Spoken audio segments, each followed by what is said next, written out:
Silence has descended. So good afternoon, ladies and gentlemen. A very warm welcome to this annual general meeting of Wandsworth Clinical Commissioning Group. This is our third annual general meeting in the life of the CCG, and we are happy to be here to present to you our work, our challenges and our achievements for the year 2015 to 2016. It's good to see so many of you here. Thank you for being here this afternoon, but actually more importantly, thank you for the engagement, support and help that you offer to the CCG throughout the year. My name is Graham Mackenzie. I'm the Chief Officer of Wandsworth CCG. I'm joined at the front, and colleagues will be making presentations this afternoon by Dr. Nicola Jones, who's a GP and the Chair of the CCG, and by Neil McDowell, who's our Chief Finance Officer. There are also members of the Wandsworth CCG governing body scattered amongst the group here this afternoon, so I hope they will have introduced themselves if you're sitting close to them, and myself and Nicola may well be calling on them to help us answer any of your questions later this afternoon. The format of this afternoon is three fairly short presentations. That's a nudge to my colleagues. Three fairly short presentations, following which there'll be some open time for some questions and answers and discussion with you all. Our aim is that we will finish this part of the AGM proceedings probably around 3:30, 3:45, around that time. Before I start, I hope you've been able to get hold of a copy of the summary annual report. They were on all the chairs, and I know they've been in the other sessions earlier today. It is a summary document. It provides highlights, really, of the work and the achievements of the CCG through the year, and I hope you'll find it a useful read.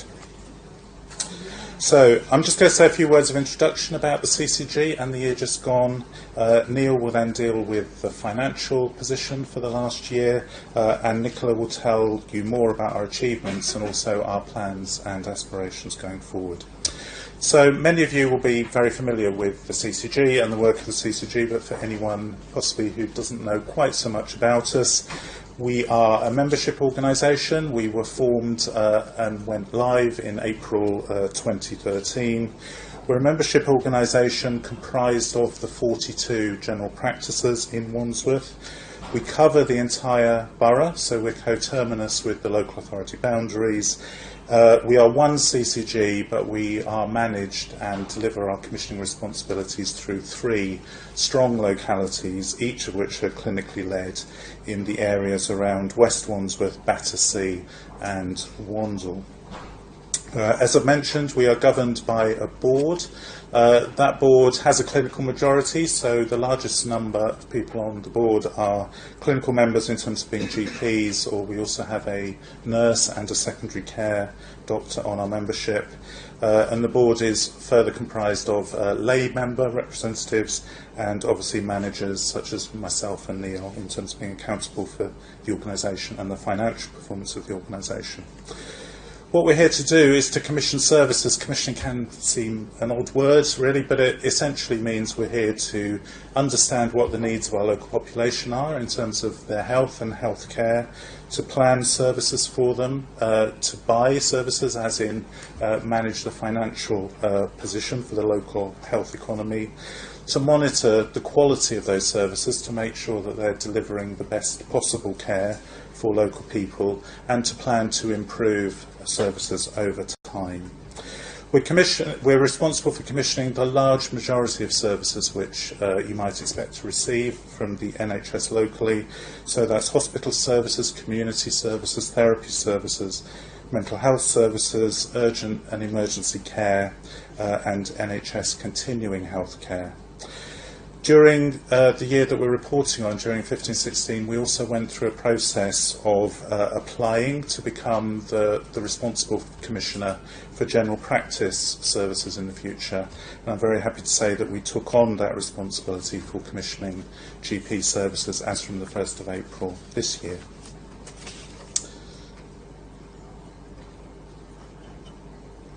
It works. I haven't got a normal clicker.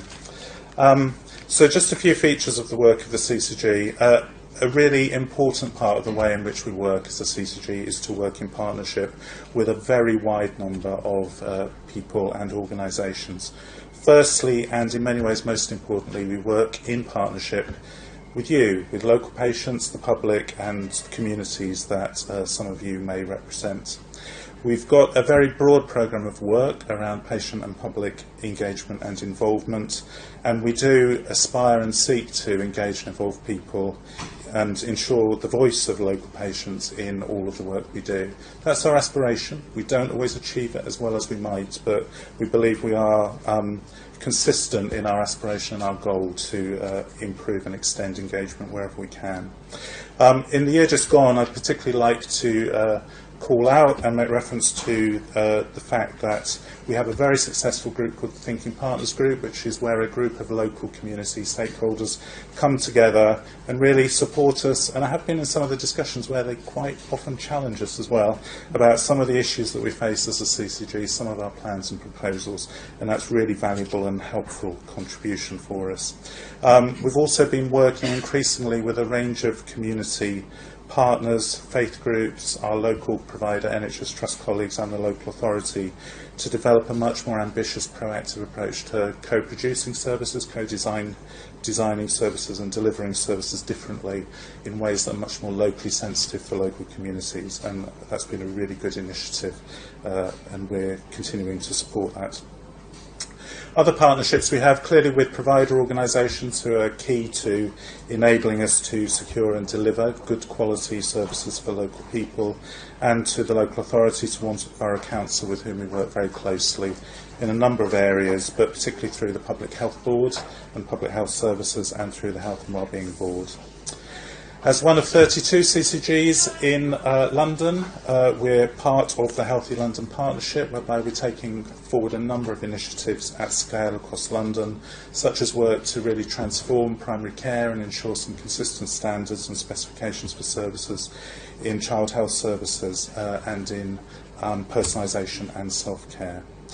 And we are clearly one of 6 CCGs working together increasingly closely in South West London in a number of important priority areas. Most significantly at the moment, that's in the preparation and production of a Sustainability and Transformation Fund, becoming well known now as the STP for South West London, and we'll talk more about that later.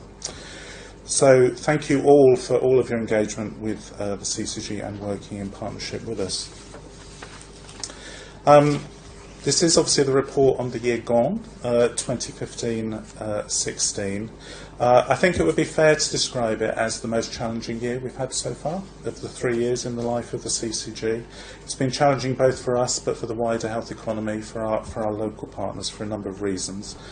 This has been most visibly demonstrated locally by the many challenges that have been faced by our colleagues at St George's Trust, who are, of course, our main provider of hospital and community services. And they've faced up to very significant financial and performance pressures and high levels of demand for many of their services. Throughout the year, we've been working with them very closely and indeed holding them to account throughout the year to address those pressures and to make sure the necessary improvements are underway.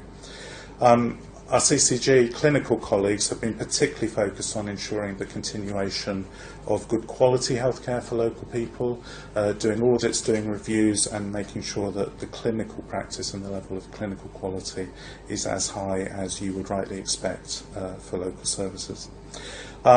This is work in progress, though. We do absolutely continue to need to work to secure the sustained delivery of services that consistently meet expected standards, national standards or local standards. Despite the significant challenges we have had in the last year, and which we continue to address, we do believe, and we're happy to say, that we are able to report on some very significant positive areas of progress across the CCG and the local health economy, and Nicola will cover many of those later on in the presentation. Finally, for me, just because this is the annual report, it is important that we publicly report to you on some of our key performance goals and indicators. This is included within the summary report document that you have. It speaks for itself really, and I think it reflects the year of challenge in that you will see many red crosses on there compared with the number of green ticks for achievement. And it does reflect the fact it's been a more difficult year. We have struggled to achieve many of our key performance indicators, sometimes quite narrowly. When you look at the numbers, sometimes it's by the odd percent or percentage points. But nevertheless, we have missed the key targets. This clearly is of concern. We want to get it better. We need to continue to strive to improve, and that is absolutely what we're doing through the work of the CCG throughout the year ahead. I'll now hand on to Neil, who will talk about the money.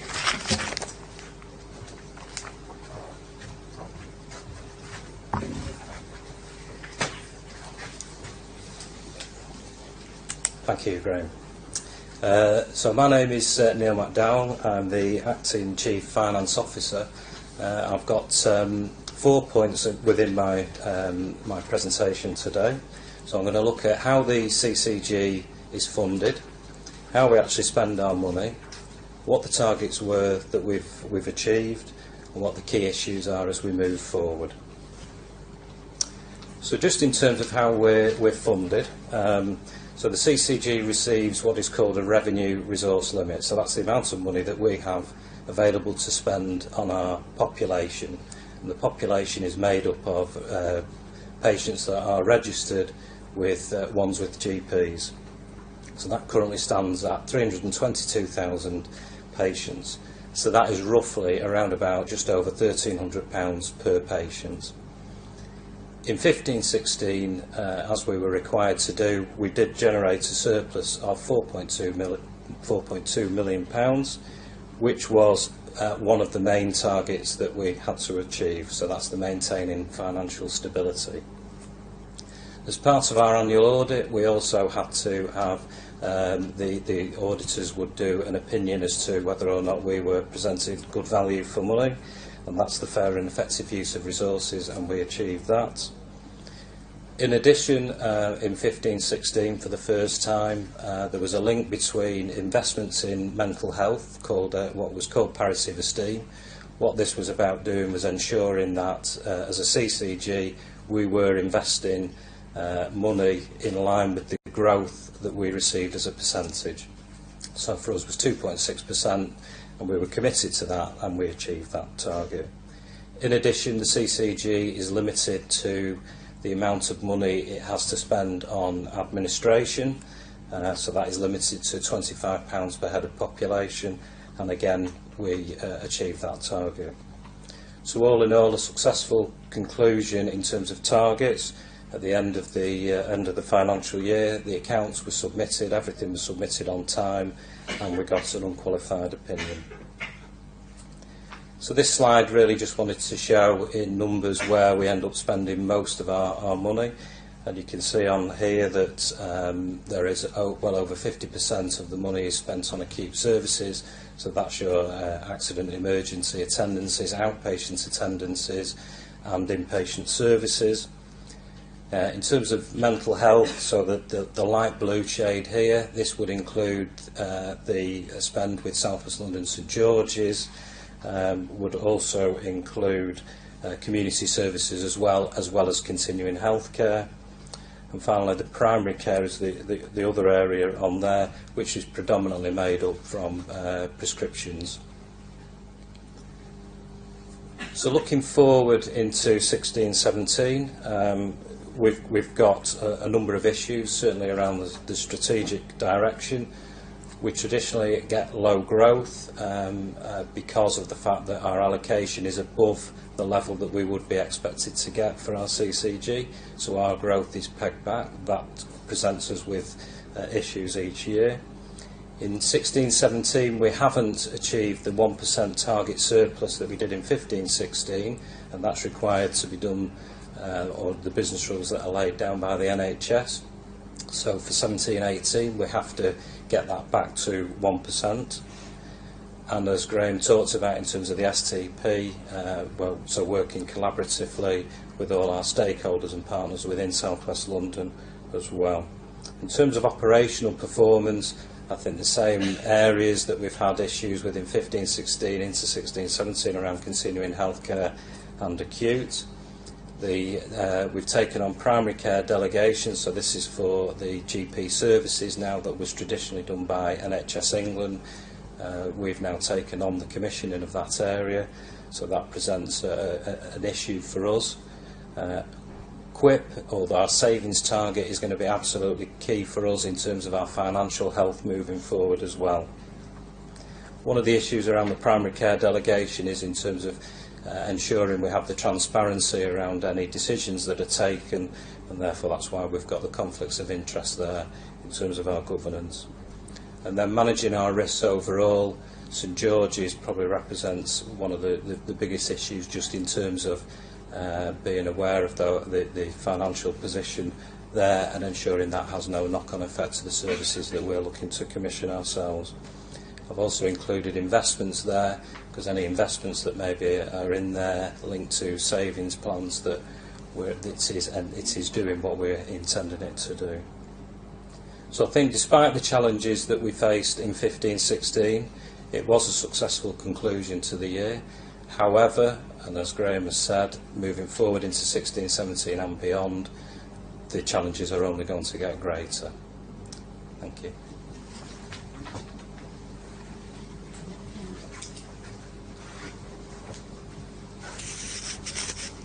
I'll start with this.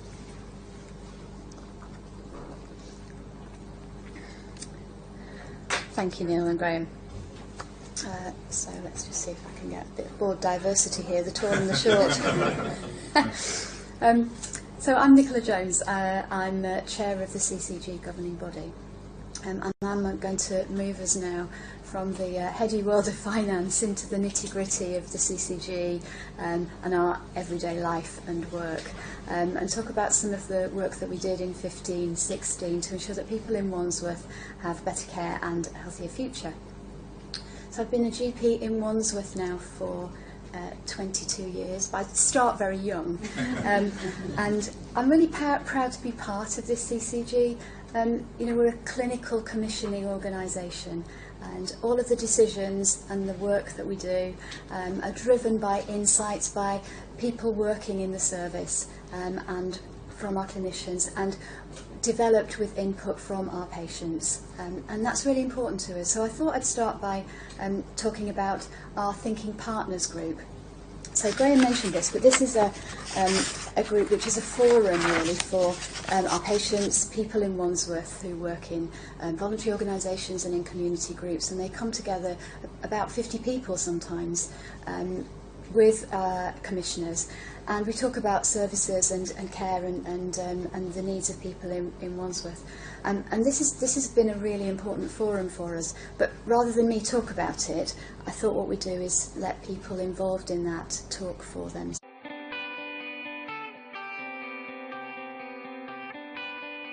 The Seldom Heard Grant Scheme allows organisations to do a small piece of health promotion work within their community, but its primary aim is to bring those communities into the CCG so that they have a voice here. We're really pleased that we've been able to give grants to about 40 organisations working with a variety of different communities in Wandsworth.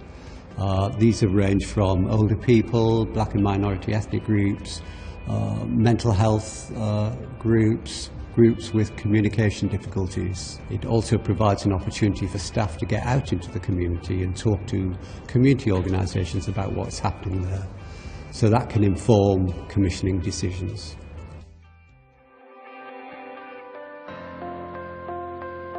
The challenge is being in jail is trying to keep your life on track that's outside and not let things change what they do.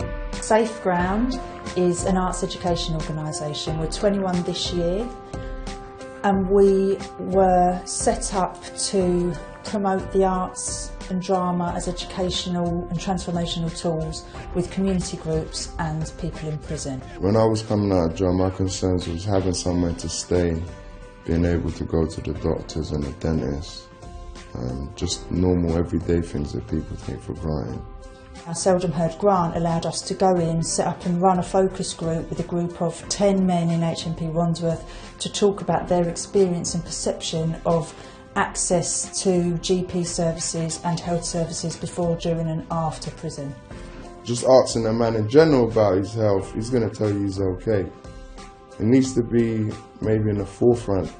There needs to be ideas raised in order to challenge us men to deal with our health more efficiently.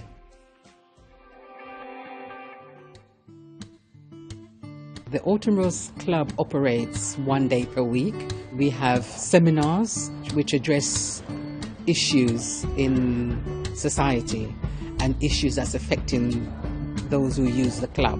It's helping us to run a series of health and well-being cooking demonstration classes, and we've completed 8 weeks, and we have another 2 sessions lined up, and the sessions were well attended. We've seen what happened in society and the different form of diseases and so forth, and the obesity of people. It's just that it's best to eat healthily. It helps in avoiding heart disease, strokes, because some of those come by overheating, by loneliness, being obese. I'm thankful to the Wandsworth CCG so that we may continue to work together so that we can have a better and healthier population of Wandsworth. Connect is a charity for people with communication difficulties, primarily after stroke, but neurological difficulties as well. When I had a stroke for quite a long time, quite a number of years, I felt incredibly sort of isolated, and that's part of I think that's part of the problem of having aphasia. That because you have communication problems, sometimes you can't speak properly. A lot of the time you can't understand properly, and so making communication with other people is a big problem. The Seldom Heard grant money has gone to develop the steering group. The steering group is people with aphasia coming together to talk about their experiences of being at GP surgeries and accessing healthcare. So we've come together in order to try and create some recommendations that we can put forward to the CCG. And so these people can have a voice about their experiences and what they want. SHARE has been operating in Wandsworth for over 40 years. It offers training and support towards employment for adults with disabilities. I come here to work with the residents on creating an operating garden, a garden that's more than just decorative, so that the aim is to produce food, to bring the residents together in practical and meaningful activities.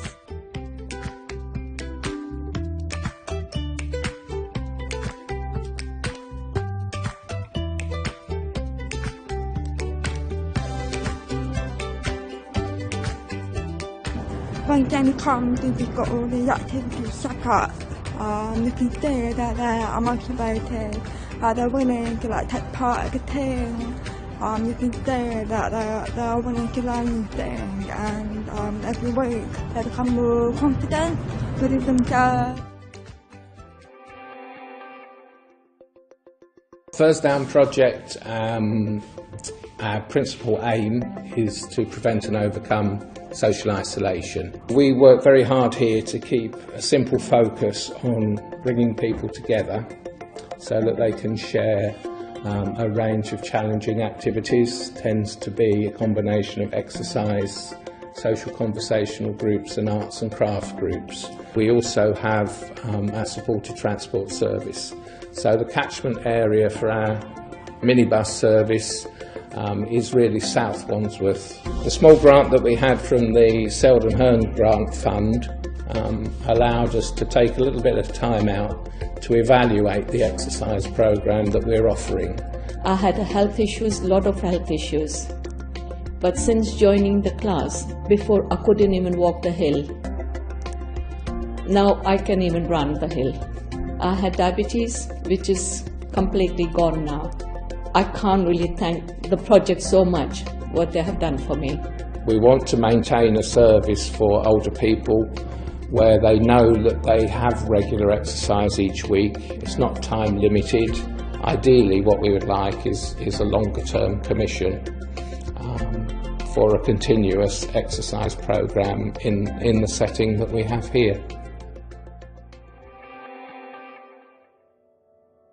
Aurora's been going now since 2006, and it's a counselling service, but in fact we call it a trauma recovery service now, and also community for adult survivors of childhood abuse. A lot of people that we meet that can't afford therapy, they just can't afford it. So the Seldom Heard Grants scheme has offered us the opportunity to be able to increase access for a lot of people who can't afford services. Aurora is key for your recovery, and just coming here, like I say, you feel relaxed. I was ashamed probably of my past more than now I'm not. I think that I need to be heard, and I have a right to be heard, which is the difference, whereas before I never believed that. It's finally being able to talk about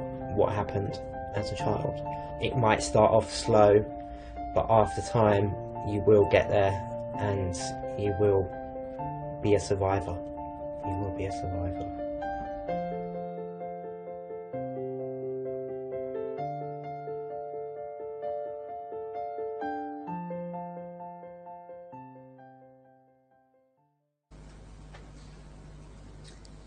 So, I don't know how that made you feel, but I am just so full of admiration for the people who are working, not just the people in the schemes that you've heard about there, but people working all across Wandsworth as volunteers and in various organisations who support people in Wandsworth every day. So I'd like to say thank you to those people who are doing all of that, because they're doing a fantastic job, and thank you for the team who put that together, and most of all to the Thinking Partners group who challenged us to find a way to invest in this kind of work in Wandsworth, so really appreciate their input. So just to talk a bit more about some of the other work that we've been doing in Wandsworth, and I've kind of grouped it into some different areas, some of the projects that we're working on specifically in the CCG, and some of those which we work much more closely with our local authority on. And so we'll just highlight a few of those areas. So, promoting good health. In this I want to talk about people with long-term conditions. All 78,000 of them in Wandsworth, and people with long-term conditions account for and utilise about 50% of all GP appointments, about 60% of outpatient appointments, and about 70% of bed stays in hospital. So clearly we're using a lot of healthcare resources for this group of people, and our aim really is to make sure that those people live healthier lives and have confidence to manage their own conditions. So we've been for several years using the expert patient programme for this purpose. We wanted to support people to be able to understand and be knowledgeable about and look after their own health. 150 people in 15-16 completed the expert patient programme, but it's not for everybody, and we recognise this, and so we put in place some shorter courses for people who felt that this would be more appropriate for them. And we also wanted to train healthcare professionals to support people in this way, because it's quite a different way of working. And 80 healthcare professionals had training in this kind of approach. And we set up the Wellbeing Hub. You can see that's the portal, which was just a new site launched a couple of weeks ago. And this is an access point for lots of information for people with long-term conditions, but actually with all sorts of healthcare needs. And there are over 1,400 organisations can be accessed through that portal, so if people need support and services, there's an awfully good chance they'll be able to find something through that route. To talk about older people, We're in our second year of a programme to transform adult community services, which is obviously very relevant to our older population. And we're making good progress on this, specifically with progress towards sharing of information and communicating more effectively between healthcare professionals to make sure people get better, more coordinated care. This has been quite challenging in many ways because our community services is provided by St George's, and of course the financial challenges in that organisation have spilled over into community services. But nevertheless, we are making really good progress and looking at building the right workforce for the future. I'm working hard with Wandsworth Social Services to make sure that we take an integrated approach across both health and social care. We've been working further on our integrated falls service. And you might think, oh gosh, this is old news, because I can remember standing here certainly 2 years ago, and actually probably before that, before we actually became a CCG, talking about falls in Wandsworth. And you'll have probably remembered me chanting endlessly about the statistics around falls, because at that point in time, 5 years ago, if you lived in Wandsworth, you were more likely to fall than if you lived elsewhere in the UK. You had very high fall statistics, and also if you did fall, you were much more likely to die as a consequence of that fall. Older people getting fractured, neck of femur, fractured hip, would often find that this caused a severe deterioration in their general health. So I just thought this was an abominable statistic, and we've done a lot of work on that. And it sort of illustrates how long these things take. You know, we're still doing work on the falls programme, but last year 2,000 patients attended prevention and support classes. 4,500 people went through our bone boost classes and did Nordic walking and Zumba Gold and all sorts of things. But what that has achieved is we think about, and it's quite difficult to do the evaluation on this because of course there are all sorts of reasons why people fall, but we think maybe 30 to 35 people a day avoid a visit to accident and emergency because of support from this service, which I think is extraordinary. So we're still building on that. That's still an important area of work for us. And then end-of-life care, which of course is not exclusively the domain of older people, but is clearly important there. And in Wandsworth, our end-of-life services are really building, and we've got a great team who are focused on this. And in the last year, they created the End-of-Life Care Coordination Centre. And this was actually shortlisted for a Prince of Wales Award for integrated approaches to care category. And it's a service that's based between the Royal Trinity Hospice and St George's and Marie Curie. And what it's done is it's enabled healthcare professionals to work together to support patients who are reaching the end of their life. When this is so important, it's such a sensitive time and so easy to get it wrong if it's not well coordinated. And over 400 people in that year have been supported by the service, and patients and families and carers have felt much more confident in the care they're receiving because of that. Talk about children and young people, because we have a lot of those in Wandsworth, and we very much focused on mental health services for children and young people in that year, really on prevention and access being the prime areas. So children and adolescent mental health services have been very difficult to access nationally, actually, but also in Wandsworth in previous years. And so we focused on reducing the waiting times. So now children can get seen within 2 to 5 weeks for a routine appointment, which is vastly better than it was, and actually really good on it when you look at it on a national basis as well. We've also worked closely with schools and with the local authority on our Place to Be services, and those are counselling services for children in 17 schools in the borough. And this is really good because children can get support in a familiar environment, and they spend so much of their time in school that's where those services need to be, and this has been really welcomed by children and families. On with the beauty parade, and in primary care, again, you'll have heard me talking about this before, but our PACT programme, Planning Oral Care Together, and this is evolving and every year is improving and developing.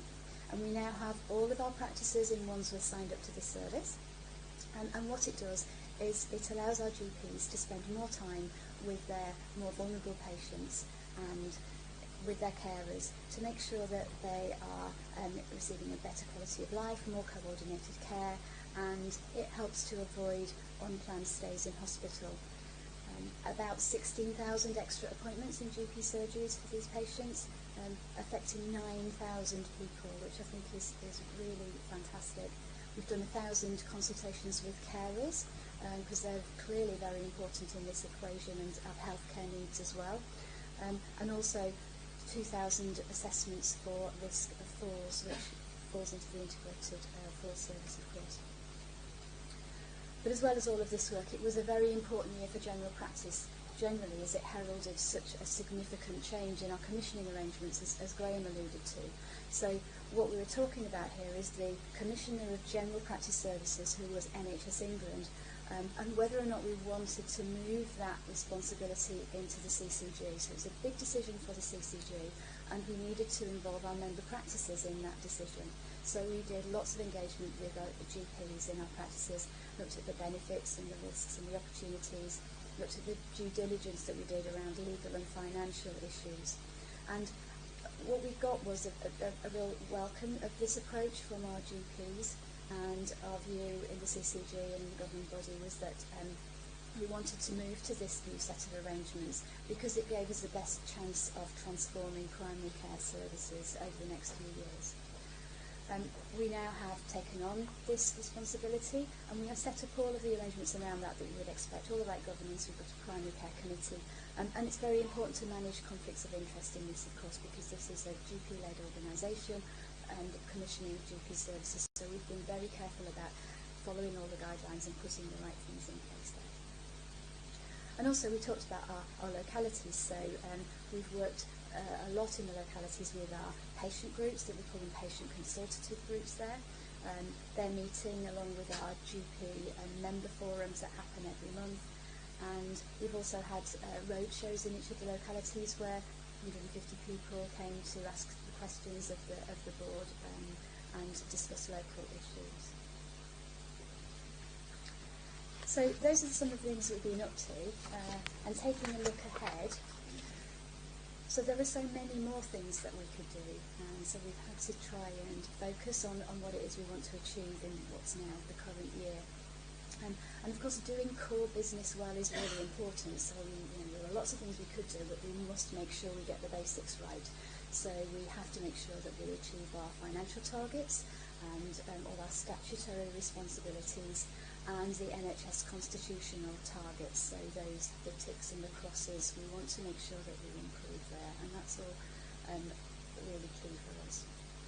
But we must look at transformation of primary care, because general practice is really the bedrock of NHS services, and we want to make sure that we've got GP services that are dynamic and innovative, but are also sustainable and resilient.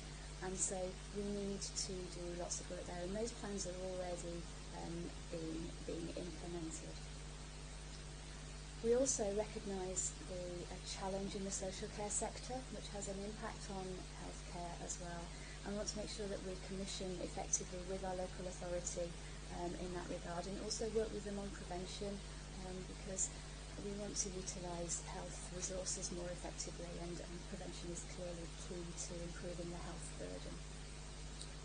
And then finally, a big focus for us, which permeates everything that we do, is on reducing health inequalities. So I think in a mission to transform and modernise services, it would be unfortunately too easy to increase inequalities inadvertently, so we have to be very focused on that to make sure that absolutely doesn't happen, and that we improve inequalities so that people who really need healthcare can access it.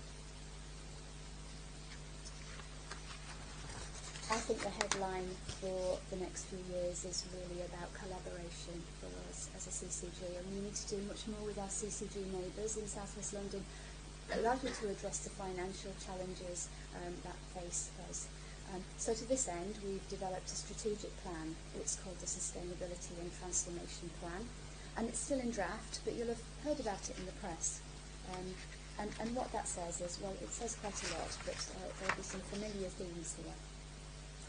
So the model for care and for delivery out of hospital will be based around populations of about 50,000 people. Just pragmatically, that seems to be the right thing to do for teams in the community and in social care to align with primary care, with GP practices, to deliver all that prevention work and the supportive care that we need to do. We want to make sure that we address both mental and physical health needs in an integrated way. This is absolutely critical to addressing inequalities of people's healthcare needs. And we want to look at new technologies to deliver better patient care. And I think we're really well placed in Wandsworth to do that, because we've got a very technologically savvy population in Wandsworth. But the key to this for me is to making sure that improves people's health and doesn't inadvertently widen inequalities. We must use our workforce differently, because actually the workforce is a fairly scarce resource, and we want to do that particularly across acute hospitals, because we need to use things like clinical networking and consolidating activity on particular sites, perhaps, in order to ensure that we utilise the workforce as effectively as possible, and make our services the best quality that they can be. And that needs to a review across all of our acute care, as well as modernising primary care and developing out of hospital care. So these plans are critically important for us in Wandsworth in the next few years. And of course the initial draft plan of the STP, which was all the stuff in the newspapers lately, was submitted to NHS England at the end of June. And there's a national assurance process around this. So this is not our timetable, this is a national timetable, and then final plans will be published later in the year, and there will be public engagement events around this. So we've built on all the public engagement we've done over several years in South West London, but there will be public events at the publication of the plans. And then if there are any proposals that emerge that require public consultation, and we haven't identified any of those at the moment, but we would envisage, if there are any, that will take place late in 2017. So some of the plans are already underway, because we have to be getting on with a lot of this. So locally improving primary care and the preventative care is all absolutely consistent with the STP plans. And we're doing even more modelling work. These are not static documents at all.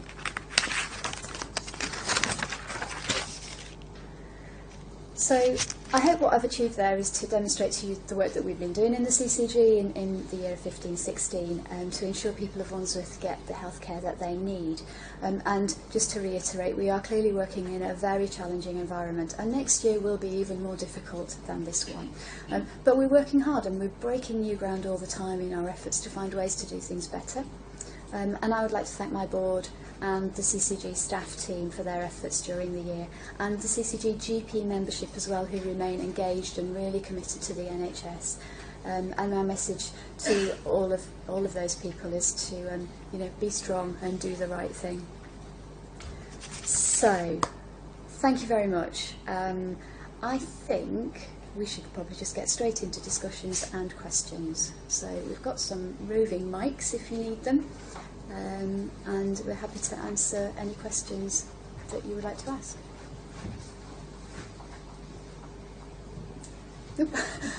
Playing hide and seek in the corner there.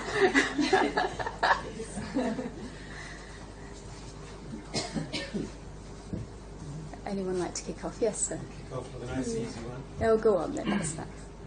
To what extent is bed blocking a problem in Wandsworth? We hear a lot in the newspapers about elderly patients not being able to leave hospital because they have various long-term problems, but they've received their treatment and they're ready to be discharged from hospital, but there simply is not enough social care to look after them to be released back into their homes or in the community. Is that a big problem in Wandsworth? And is anything being done to improve the social care for such people to free up some of the stays in hospital beds? So, does one of my team want to take that rather than it being my voice? Rebecca, there you are. Oh yes, that's probably good. You're right to say it is a problem in most hospitals, particularly in London. I think it is, yeah. Over the last year we've been working very closely with St George's and also with our community providers and social care teams, and we've been looking at what we can do to sort of have a more consistent approach to getting planning for discharges done in a timely way, making sure people get out of hospital as soon as they're medically fit. So we've seen our sort of performance across London sort of move up the league tables in terms of we're getting better at doing this, we've still got further to go.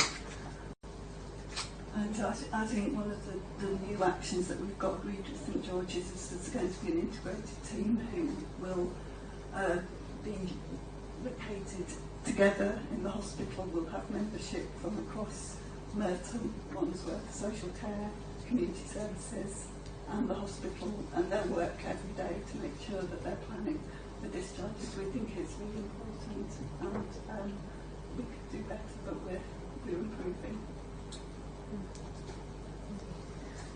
We've had an online question, so it was streaming live to the nation, and someone has sent an online question, and it says, so Lucy, this is one for you regarding IAPT procurement, I think. So it says, please can you give an update on what's happening with the procurement process for Wandsworth IAPT, and what will happen to medical records held by the service if it's awarded to another provider? Okay, thank you. I'm Lucy Walton, commissioning in Wandsworth. I recognise many faces in the room. So for those who aren't aware, IAPT stands for Improving Access to Psychological Therapies. We more normally call that talking therapies now, counselling type services. For those of you who follow board discussions, we took a decision at the board some 5-6 months ago that while we had been working with the current provider, South West London and St George's, on their talking therapy services for some time. It definitely was making improvements, it had good recovery rates. We just struggled to offer patients appointments as quickly as we wanted them to and as quickly as the target suggests they need to. So we took the decision to take the service out to an external procurement to invite other providers to come into bid to deliver that service. Before we did that, there's been a comprehensive review of the specification. What actually do we want for the residents of Wandsworth out of this talking therapy service? And I know there are some people in the room who've been part of a working group that comprise clinicians, public health commissioners, service users and carers in developing a new specification that we think will be much better at meeting not just the needs of all Wandsworth residents, but very particularly some hard to reach groups and those that we know suffer greater mental health illness and are more likely to have acute episodes as a result later in life. So that specification went out on what's called the portal. It went out to all providers who might be interested in providing a talking therapy service. We've now had bids come back. We're in the process of evaluating those bids, which will be happening over the next few weeks, and then we will expect to announce the successful provider of the new service. We have expert procurement support who help us do the due diligence, so no one can bid for the service who isn't established, and we have absolute confidence that they would be a good provider of the service. If it's a different provider to our current service, then there will obviously be a transition and a mobilisation phase that we're currently planning, should the new provider not be the current one, South West London and St George's. So the other question about what would happen to medical records with the new provider, so my colleague here looked up the detail, because it does all written in the Department of Health Code of Good Practice as part of the Health and Social Care Act. So there is the default setting is that the new provider would take on the medical records, but individual patients would be asked for their consent to that. If patients don't consent, then obviously the new provider would start a new medical record. But for the purposes of continuity, we think for most people would consent to move their medical record. Okay, thank you, Lucy. Cool. Any other questions? Malik, yes.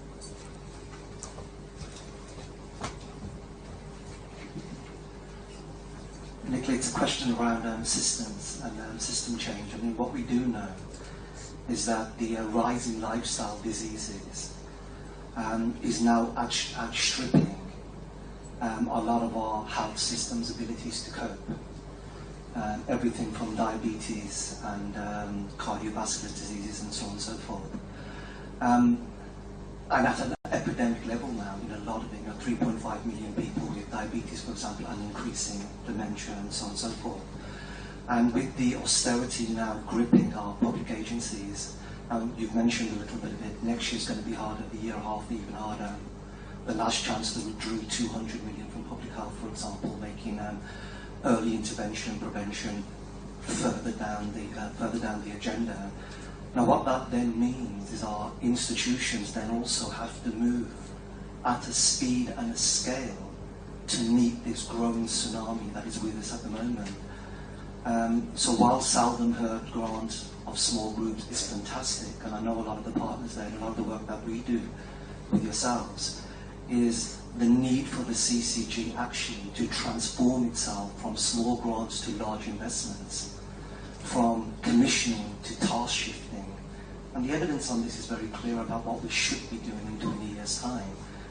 How is the CCG going to make those shifts from where we're at to where we need to be before it becomes drowned and irrelevant because the speed of healthcare inequalities are just going to outstrip us?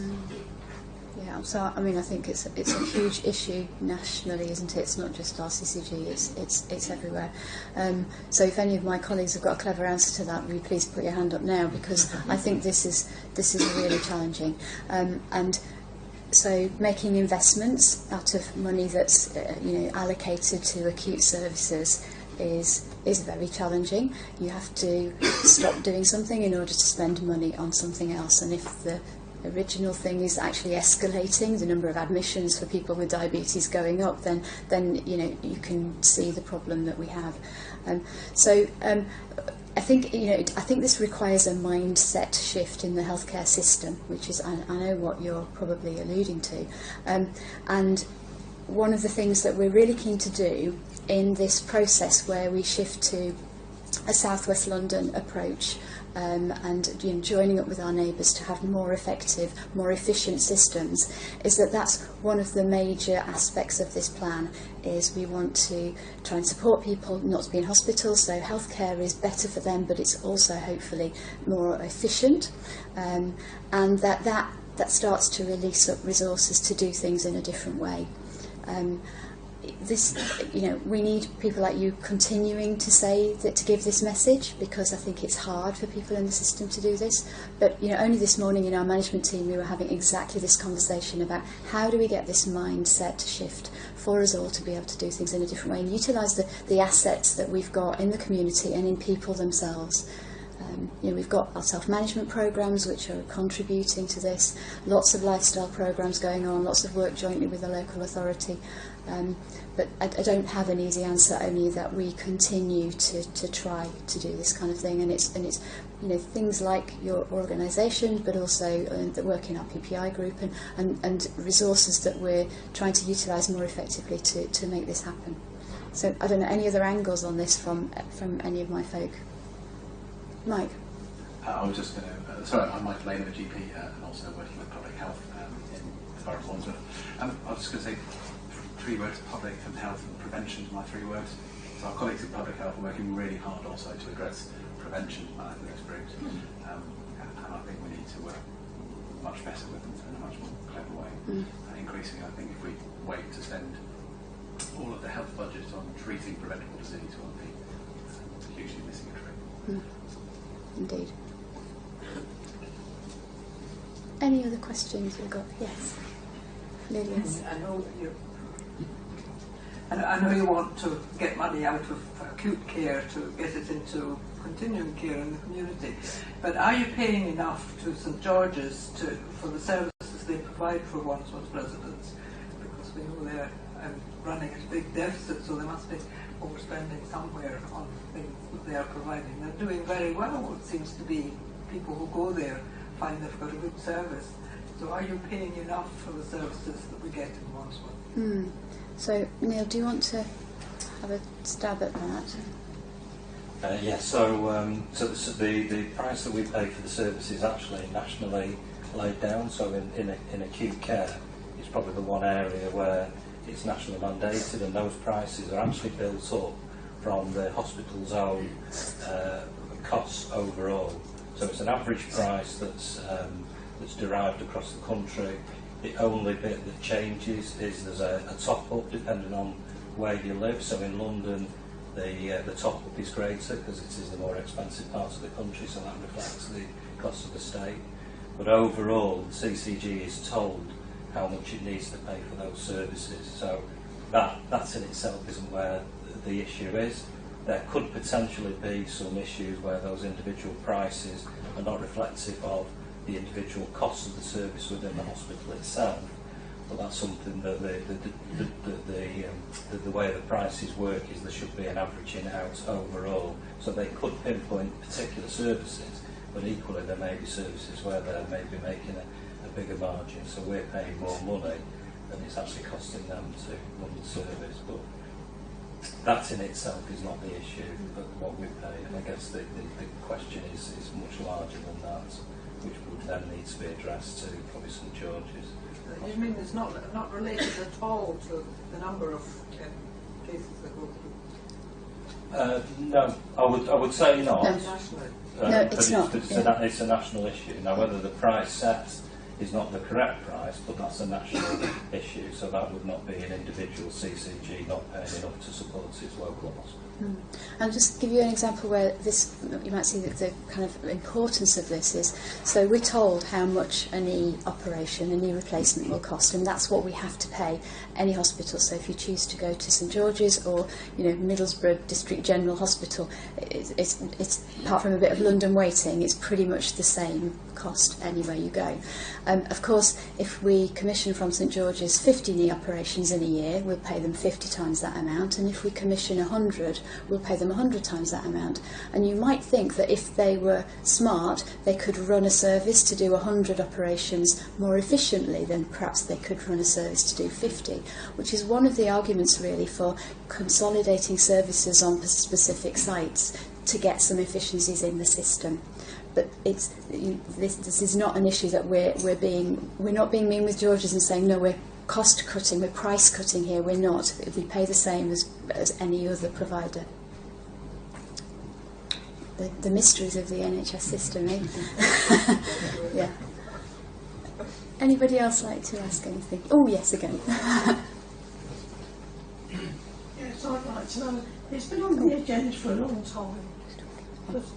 Well, that's just Christmas. First, the Healy closing, but now, seeing it's in black and white in the 5-year plan, it will be closing. So, what input will this CCG be having? Because the detrimental effect is going to have on St George's, which we were giving leaflets out 2 years ago, telling the people and children that they've got to support to a non-closure, is what will happen. So I want to know what input will you be having, how soon will you be talking, how soon will we know what's going to happen? So Graham, do you want to just comment on that? So just to confirm, there's nothing yet written in any plan that says firmly that St Helier is due for closure, so I'm not quite sure where that's emerged. As Nicola said in her presentation, we are fully engaged with our other CCG colleagues in South West London on the production of a plan. That plan, at the moment, we've done some draft work. There's much more work to do around a whole range of services that need to be developed and change over time. Part of that absolutely needs to look at the way in which we best use the acute hospitals that are currently with us in South West London, and the services each might continue to deliver in the future. But that's work still to be done. We need to work through all of the options, all of the possibilities of that. That's work into the future, and we haven't yet determined what the final recommendation will be. That recommendation itself will need to be subject to public discussion, public consultation, if there are very firm formal plans for something that looks strategically very different. You ask about our engagement. So our engagement is we are one full member of the South West London collaborative that is taking this work forward. So we absolutely work with our partner CCGs. So you may say St Helier isn't immediately in our patch, but clearly George's are, and we do need to understand the relationship between all of the acute hospitals and where services might be delivered in the future. The need to do some work around acute hospitals in the future, what might be delivered, but there is no inclusion in the draft that says any one specific hospital might be subject to closure, which was what you suggested. The drafts and consultation, I'm concerned for all patients over into the and here. But what are you going say to, are you going to go to NHS England and ask them, you want some more money? Where's the money going to come from if they close hospital to rebuild another one? Where's the patients going to while it's being rebuilt? There's so many questions to ask, and you can't just push it off like that without being friends and we get together and we have discussions. We want to know when and what is happening, what's going to. So yeah, I absolutely agree with you. It's very complex, isn't it? There's a lot of possibilities. Just keep pushing it back. You've got to have something concrete. Yeah. And you've got to work together because it's so vital. I agree. So we've lost a lot of people in this room now know 5 hospitals are wonderful manufacture. I don't care what politics you are. 5 could have been another government. Sorry about that. 5 hospitals. They blame the elderly now taking the beds. You've had Bolingbroke open, and if you've had St Benedict's open, this is like I get angry about. I've been fortunate. I've been told in some churches. But I'll just tell you one quick thing. Now this is naughty because I had an appointment for March, delayed to April, we delayed again. I went up there and I said, you'll see my name in there and it will say cancelled. Well, I'm telling you now, I've got my lunch and a drink and a good book and I'm going to sit there till I'm sick. Now this is wrong because last year I couldn't have done that. But it's, why is it then? Why did that? Because I done that. The consultant who never saw me after an hour, I didn't mind, but I don't want to jump the queue, I'll wait all day.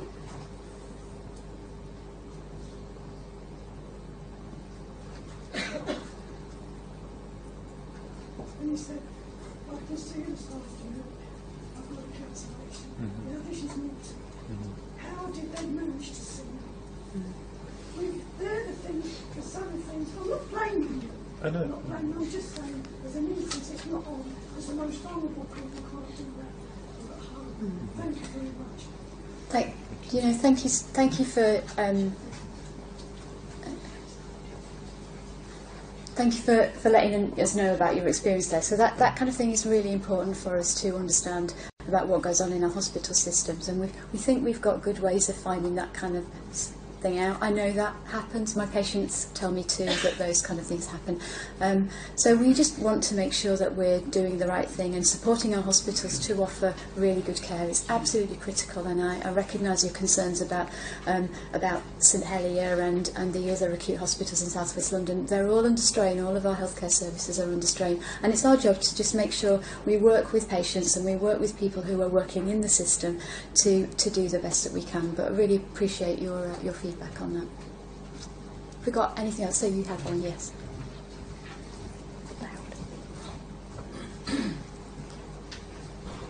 Can I just ask how much is currently being spent on agency nurses and what we're doing to recruit new nurses to fill the gaps? Are you talking about in a particular hospital, in acute, or in Wandsworth in general? In Wandsworth in general. So I don't think we could give you that specific figure right now. So I would say that there's a problem in the acute services with having to use agency nurses, and that there have been measures taken by the NHS to try and reduce that, because we want permanent people in permanent posts. I can't give you a specific number at the moment, but there's a lot of focus on control of that in the service. So if you want us to find out some of that, we can, but it's more likely that you'll be able to find it on the St George's reporting. So if George's have their AGM, I think they have probably had it, haven't they? Or is it next week? Yeah. So go to George's AGM, ask them that. Say I sent you. Good. Anyone else like to comment? Malik? The AGM is also a point for a celebration, because sometimes we beat ourselves up in relation to that we ain't able to do much more than we would like to do. But I'm a bit fortunate that I had the opportunity to travel around the country at other CCGs and conferences and so on and so forth. And one thing that always surprises me when I leave Wandsworth, and talk about some of the work that we're doing in Wandsworth is actually some of the relationships that we have. Mike mentioned with public health, for example, with the Mental Health Trust, and some of the ability that we have locally to have open and honest conversations amongst ourselves in different places is actually ahead of where a lot of other people are. So when I talk about the Seldom Heard group funding, the Thinking Partners group, some of the investments you've made towards voluntary sector officers being employed to do engagement work, some of our co-production work. We're training local church pastors, for example. When I go out of Wandsworth and I have this conversation, people are saying, how have you managed to get some of that stuff off the ground? So just a point really, just to say that it's tough and it's hard and we beat each other up, but just a congratulations really to say we are doing what we can and we are better than other places for our local community. And the more we do that, the more better and smarter that we become. So just a note of congratulations to you and the CCG. To not take the criticism too hard. No, you don't, Nicola, and sometimes we lob bombs in and stuff, but also to thank you for creating the space for us to be able to do that. Do you know what? Thanks very much. You know, I really appreciate you saying that and saying that publicly. And do you know, so I don't think we feel like we get beaten up, and not nearly as much as we beat ourselves up. You know, people in the NHS really want to do a good job, and this is an organisation that really cares about the work that we're doing. So it really means an awful lot to have someone say that. But you know, we're not, you know, standing behind an excuse of, oh, it's hard. We need to do more, and we need your input to do that. So, but thank you, Mike. Anything else anyone would like to ask us? Or there's a threat of cake. I'm about to add to the health burden. So first of all, just to say thank you all very much for coming. I really appreciate your attendance here. It's very important to us that people are interested in the work that we're doing, and you know, it keeps us going. And we've got a charity cake sale going on, so some of you will have been in the other room already, but do go have a look if you haven't. It's in aid of the NSPCC, and our staff chose that charity, and lots of them have been doing baking, and also Waitrose have donated an awful lot as well, so shop at Waitrose. So thank you all very much. Safe journey home.